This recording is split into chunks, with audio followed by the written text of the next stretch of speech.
और सीधे आपको लिए चलते हैं सीता सोरेन की प्रेस कॉन्फ्रेंस में। बिरसा मुंडा जी की इस धरती में मैं आप सभी को, सभी पत्रकार बंधुओं को और यहाँ मंच पर उपस्थित मीडिया प्रभारी पाठक जी, हमारे नेता प्रतिपक्ष और प्रतुल साहदेव जी, सभी को मैं इस सभा में बहुत बहुत जोहार करती हूँ।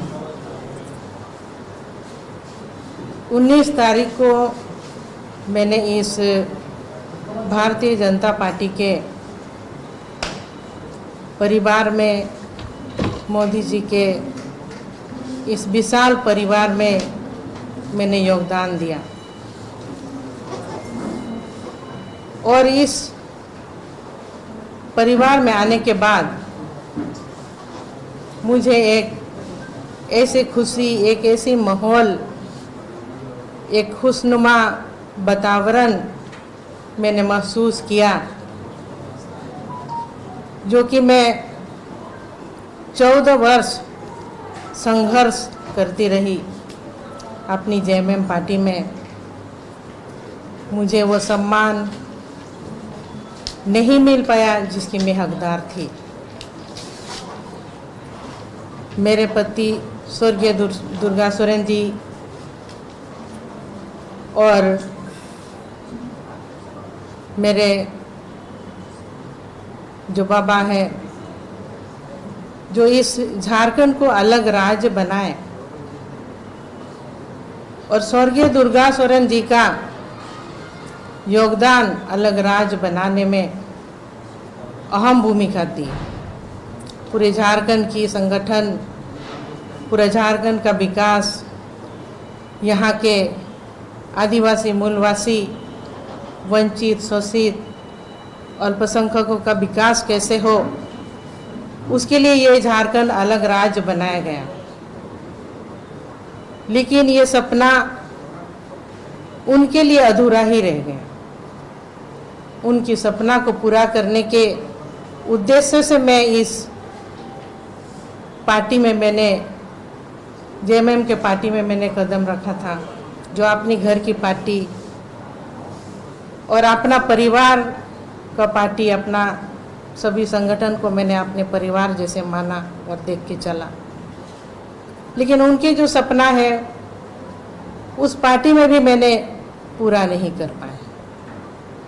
उनके निधन के बाद मुझे जो पीड़ा और मुझे जो मेरे बच्चों को, मैंने छोटे छोटे बच्चे थे, किस तरह से पाले हैं वो मैं खुद ही जानती हूँ। और वैसे स्थिति में पार्टी में काम किए, लेकिन हमको और मेरे बच्चों को कई ऐसे पीड़ा का सामना करना पड़ा।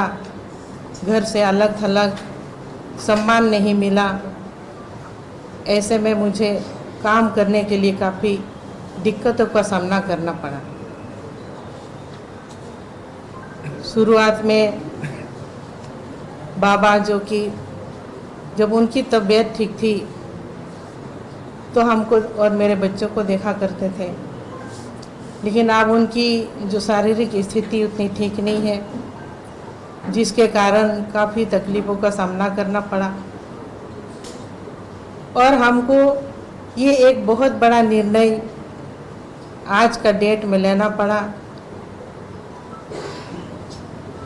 ये मेरा जो निर्णय है, ये व्यक्तिगत निर्णय है, जो मुझे उस जगह पर बहुत पीड़ा और सम्मान नहीं मिलने के वजह से इतना बड़ा जो निर्णय मैंने लिया, ये अपनी खुद की निर्णय है। ये किसी तरह से ये नहीं समझा जाए कि ये राजनीतिक कोई षड्यंत्र है, ये मैं आप सबको बताना चाह रही हूँ। और जो मैं ये कहना चाहूँ कि मोदी जी का ये इतना बड़ा विशाल परिवार में मेरा आना, मोदी जी ने जिस तरह से देश और दुनिया में हमारे इंडिया का नाम को रोशन करने के लिए एक बहुत बड़ा बीड़ा उठाए हैं। उसी उद्देश्य को लेकर के हमारे झारखंड का जो विकास है, तो मैंने यही एक रास्ता चुना है कि यहाँ का विकास होगा तो सिर्फ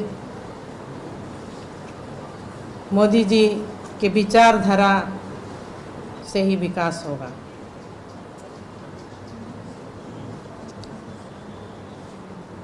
कई ऐसे कामों को जो मैं झारखंड मुक्ति मोर्चा में रह करके भी नहीं करने पाई, उन कामों को मैं आप सबके सामने में बताना चाहूँगी। आदमगढ़ प्रतिमा जो मैं जामा मोड़ में कई साल से लगाना चाह रही थी, उसमें मैंने हेमंत जी को भी कहा था, लेकिन उन्होंने मेरी बात नहीं सुनी।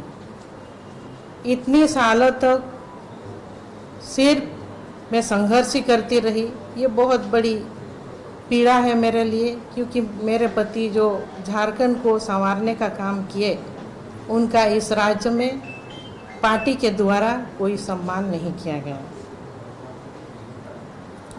और मैंने कई बार उनके सामने अपने बातों को रखी कि उनकी मौत कैसे हुई, उसकी जांच होनी चाहिए, पर इसको भी उन लोगों ने ध्यान नहीं दिया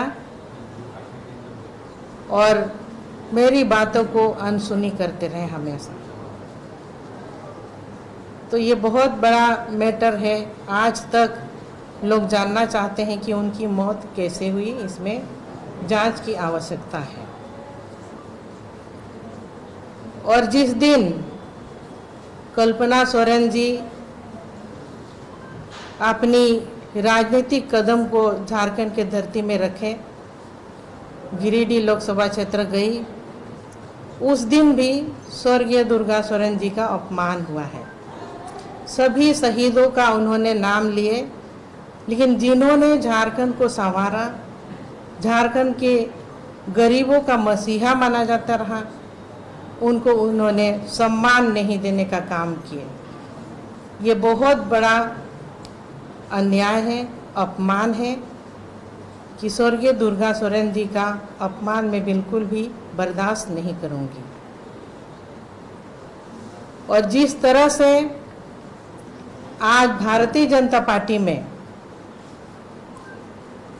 हमारे यशस्वी प्रधानमंत्री महिलाओं को, आधी आबादी को, नारी शक्ति को जिस तरह से सम्मान देते जा रहे हैं, उसको देखते हुए आज हम ये निर्णय लिए, बहुत सोच समझ करके।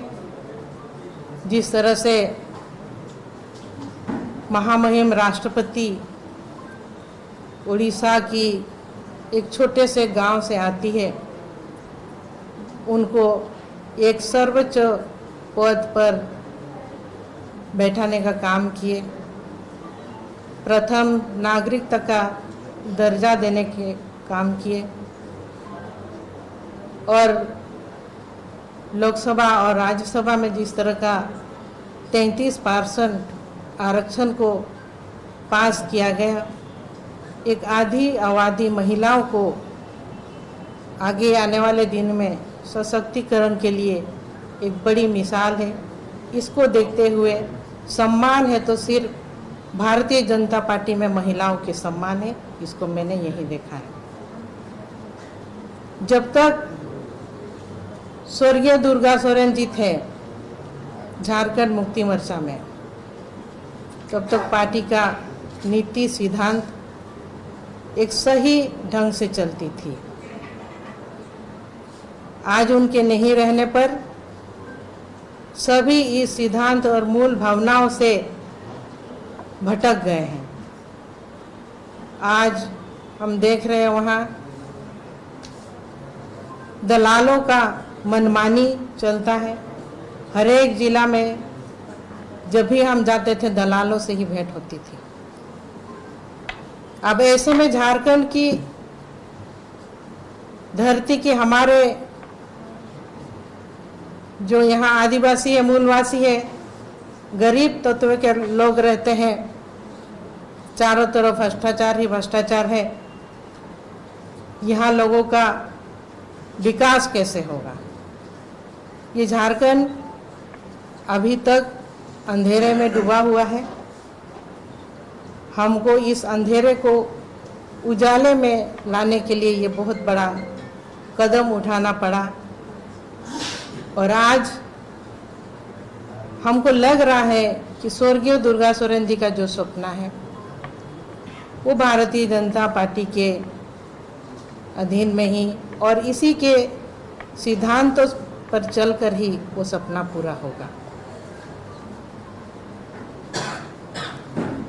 और सपना है, उम्मीद है, सभी 14 के 14 लोकसभा सीटों में कमल का फूल खिलेंगे और मोदी जी इस तरह के प्रयासरत है, दिन रात पूरा इंडिया के भ्रमण कर रहे हैं। तो जरूर आने वाले दिनों में जल्द से जल्द हमारे जो 400 पार का गणित है वो बैठेगा। सभी को धन्यवाद। जय हिंद, जय झारखंड। यहाँ पे आपके दुमका से कौन प्रत्याशी होगा? पहले नाम था हेमंत जी का, लेकिन अब चर्चा है कि स्टीफन मरांडी वहाँ से मैदान में होंगे। अब मैदान में जो भी हो, मुकाबला हमसे होगा तो जीत कमल की ही होगी, कमल फूल की ही जीत होगी। हम कह चुके हैं जेएमएम का कहीं कोई अस्तित्व ही नहीं रह गई है क्योंकि सभी भ्रष्टाचार में लिप्त हो गए हैं। जेएमएम भी दुर्गा सोरेन जी के फोटो के साथ होगी सीता जी, जेएमएम भी दुर्गा सोरेन जी के फोटो के साथ ही चुनावी मैदान में होगी। दिखावा है, वो सब दिखावा है क्योंकि हम कह चुके हैं कि अब पार्टी का जो सिद्धांत है, नीति, सब कुछ बदल चुका है। अब सभी भ्रष्टाचार में लिप्त हो गए हैं, सभी दलाल किस्म के लोग उसमें कब्जा करके बैठे हैं। तो यहाँ किसी का चलने वाला नहीं, सिर्फ कमल ही कमल फूल खिलेंगे। सीता जी, आपने 14 साल का जिक्र किया, तो आपको नहीं लगता है कि 14 साल काफी लंबा वक्त था और ऐसे में आपने नहीं सोचा कि ऐसा कदम उठाए? आपने अभी ही सोचा ये कदम उठाए? देखिए, 14 साल एक काफ़ी लंबा समय है और मेरा नाम सीता है और शायद मैंने अब हमको कभी लगा भी नहीं था कि ये 14 साल मेरे लिए एक संघर्ष जो है कि अब ये संघर्ष समाप्त हो जाएगा, ये मैंने सोचा भी नहीं था और ये ऐसा हुआ। तो मैडम, आपने कहा मेरे पति की मौत की जांच नहीं हुई, मैंने कई बार बात किया, तो क्या लगता था कि आपके पति की जो मौत हुई वो क्या मौत जो है वो बिल्कुल साजिश है, शक के दायरे में है और इसमें मैं कई बार मांग करती रही कि उनका जो मौत किस तरह से हुआ इसका जांच होनी चाहिए, लेकिन वहाँ मेरी बातों को सुना ही नहीं जाता था, जिसके कारण अब लंबा समय बीता। अब हम चाहेंगे कि न्याय हो मेरे साथ। चलिए, धन्यवाद धन्यवाद। तो देखिए, सीता सोरेन की प्रेस वार्ता चल रही थी और उन्होंने सारी बातें जो है बताई कि किस वजह से जो है उन्होंने बीजेपी का दामन थामा। उन्होंने साफ तौर पे कहा कि उन्हें वो इज्जत जेएमएम में नहीं मिल रही थी, जिस वजह से वो अपने आप को पीड़ित जो है बोल रही है कि मैं बहुत प्रताड़ित थी और इस वजह से वो पार्टी जो है चेंज कर ली है और 19 मार्च को उन्होंने बीजेपी का दामन थामा है।